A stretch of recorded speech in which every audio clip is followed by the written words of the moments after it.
Salutare, eu sunt CJ și astăzi, miercuri 15 ianuarie 2025, facem al doilea market update. După ce rata șomajului a adus vești bune, dar totuși piața a scăzut, era de așteptat ca după o inflație în scădere de la 3,3% la 3,2% să ne așteptăm la oricare în piața cripto. Așa că hai să începem cu analiza tehnică. Chiar dacă se pare că Bitcoin a crescut un pic de la 88.000 după ce a picat, consider că încă suntem într-un trend descendent. Asta însemnând că eu consider că urmează o corecție, cel puțin o corecție mică măcar. De ce trend descendent? Pentru că au format lower low. Cred că ca să fie vești mai bune, mai pozitive, ar trebui să vedem ceva de genul o urcare pe aici, o testare așa, în zona asta, și apoi o continuare, dar să vedem că nu prea pare că o să se întâmple acest lucru. Cred că maxim o să testeze pe undeva pe aici BTC, apoi o retestare aici și vedem ce se întâmplă, poate chiar aici. Între zonele astea două mă aștept să ajungă prețul pe BTC. Nu știu dacă merge chiar, dar cred că ar putea merge un trade, un short din zonele astea, de aici. Poate chiar un pic de aici. O zonă bună de intrare, normal că a fost de long din zona de... Mă așteptam să ajungă pe undeva pe sub 90.000 să preia lichiditate, doar că a ajuns puțin chiar mai jos. Deci BTC nu mi se pare chiar așa pozitiv, chiar dacă prețul a urcat, pentru că încă suntem într-un trend descendent. ETH, ce face ETH?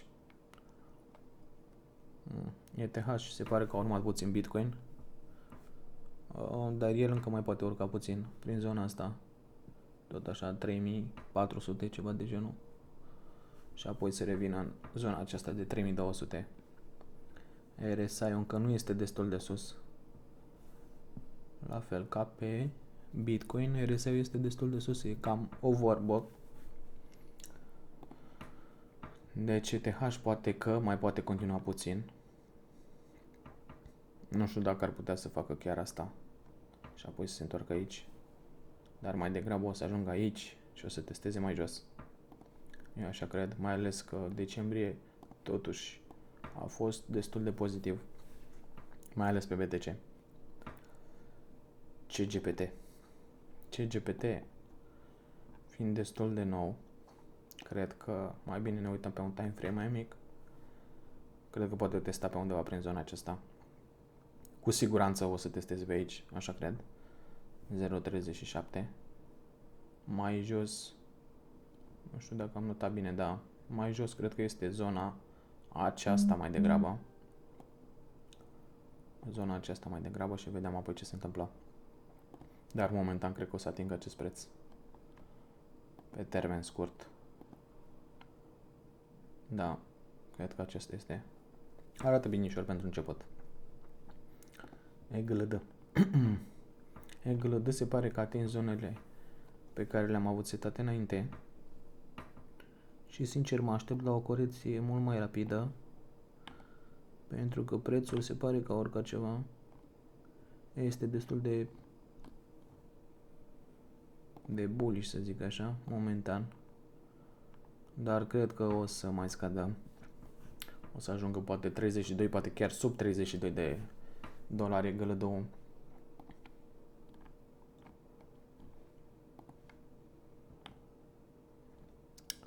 Un trend super descendent. Cred că pentru a intra într-un trend mai bullish ar fi nevoie de oricare ceva de genul ăsta, măcar aici, și apoi să testeze și mai sus.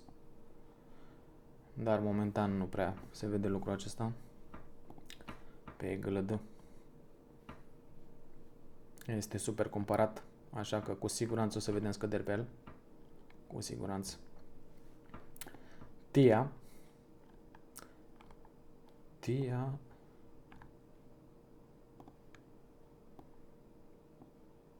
TIA și asta e într-un trend descendent, dar dacă sparge această zonă, se pare că așa vrea numai să nu fie un fake out.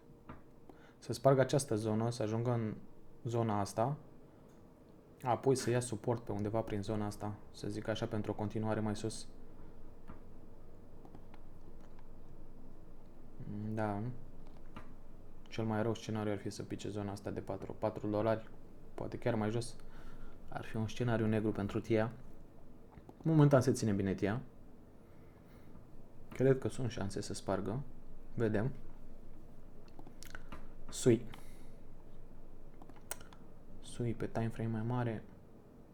SUI arată foarte bine pe timeframe mare. Chiar foarte, foarte bine. Chiar exagerat de bine arată. Mică corecție poate să vină normal. Undeva în zona asta de 4-6. Da. 4-6. Scenariu un pic mai negru, 4-2. Dar arată foarte bine SUI. Solana, bătrâna Solana. Solana tot un trend de descendent. A atins targeturile dinainte. Și cred că o să ajungă la un, nu știu, 190, ceva de genul ăsta. Pe la 190 îl văd pe Solana. Poate chiar mai jos, dar 190 cu siguranță o să testeze din nou. Și apoi vedem dacă mai poate face ceva Solana. Da. Ar fi un scenariu bun. Vedem apoi ce se întâmplă dacă preia lichiditate, face suport aici și preia lichiditate și vedem o urcare. Teta. Teta, la fel ca celelalte, tot într-un trend descendent. Ne-a reușit încă să spargă zona asta. Vedem ce urmează pe Teta. Tot la fel mă aștept să spargă zona aceasta. Și apoi să iau un suport pentru a vedea prețuri mai bune pe Teta.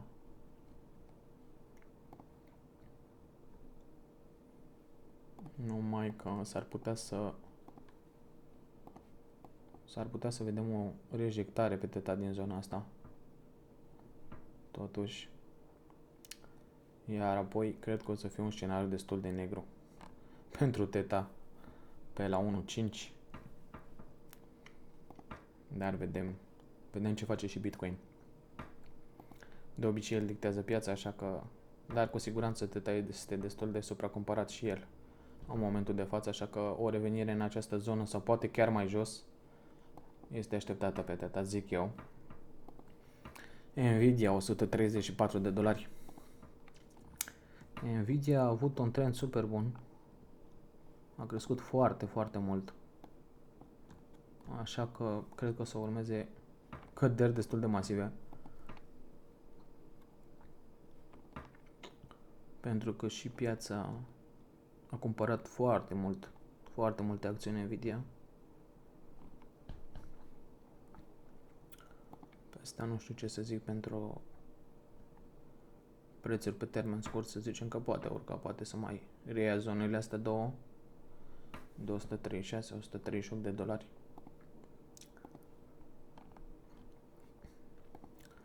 Tesla. Tesla este... Nu arată chiar așa Tesla. Deși se pare că a atins zona asta de 380 de dolari. Poate atinge chiar zona asta, la fel de bine. De 300 de dolari, 330 de dolari și Tesla este destul de super cumpărată, să zic așa. Apt, ce mai face Apt?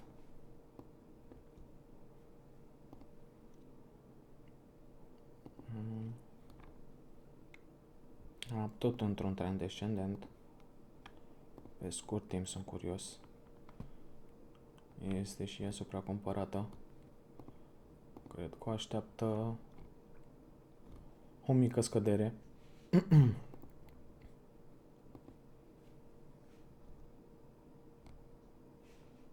Cu siguranță dacă nu depășește zona aceasta, și nu cred că o să o depășească, deci așa că o să vedem. O să-l vedem mai jos. Poate $8, poate chiar mai jos.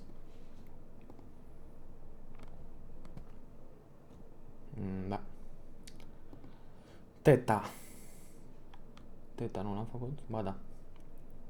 Am făcut Teta. NIO, oare ce mai face NIO? Dacă tot l-am văzut pe aici prin lista.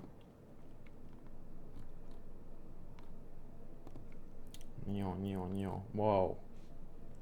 Wow, ce trend. Descendent. NIO nu prea face mare lucru, deși pe aici s-ar putea să fie o zonă de acumulare pe NIO în zona aceasta. Și cred că asta urmează. $4. Voiam să cumpăr NIO și eu. Am cumpărat câteva bucăți pe la $3, dar nu m-am uitat de mult pe el. Cred că cam asta a fost pentru azi. Am zis să fac și un mic market update, pentru că a fost rata șomajului. Iar da, BTC încă de obicei ar trebui să ne îngrijorăm doar dacă pierde această zonă pe BTC. Acum să închid o candelă de o săptămână sub această zonă, ar putea retesta 85.000. Dar mai vedem, trendul arată momentan bine pe BTC, în sensul că e totuși, chiar dacă este un trend descendent, poate recupera zonele astea. Dar revin în următoarele zile cu un market update și cu noi noțiuni de bază pentru începători. Așa că eu am fost CJ, mulțumesc pentru că m-ați urmărit și vă rog un like, un subscribe, un comentariu dacă se poate chiar cu monedele pe care vreți să le vedeți în următorul video. Mersi, salut!